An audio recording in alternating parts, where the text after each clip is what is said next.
Just after the Second World War, the Convair B-36 Peacemaker was coming into service. This aircraft had a wingspan longer than the Wright brothers' first flight, and was known as the Magnesium Cloud, among other names, because it was largely built of magnesium. This aircraft was so big that it had sleeping quarters on board and generally carried 2 crews on long-range missions. The idea of the aircraft was long-range strikes against targets in Russia. But at that time, fighter aircraft did not have the range to escort them, so the FICON Project was developed. Now, the FICON, or Fighter Conveyance Project, involved attaching a parasite fighter to a B-36 Peacemaker so that over the target area, it could release a fighter aircraft, so it would always have fighter escort no matter where it went. This would be done with a trapeze mechanism, and the aircraft would be able to reattach to the mother aircraft, in this case the B-36, once its escort mission was finished. Back in 1948, the B-36 wasn't quite into service, but they knew that this was going to be needed. So the Air Force put out a request for a design for a prototype fighter that could be used as a parasite aircraft.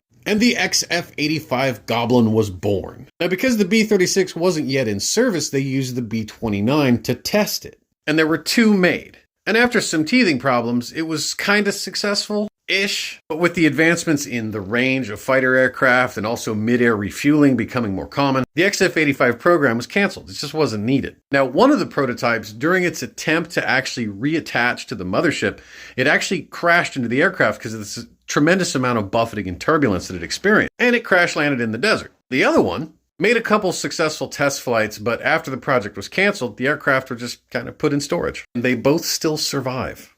This one is at the National Museum of the United States Air Force in Dayton, Ohio. The other is at the Strategic Air Command and Aerospace Museum in Nebraska. Now, the FICON project actually continued for several years, and they did modify a couple different variants of the F-84 to act as parasite aircraft. And although the FICON project actually came to an end in the mid-60s, parts of it are actually still classified. But now you know why this ugly little dingleberry of an aircraft exists.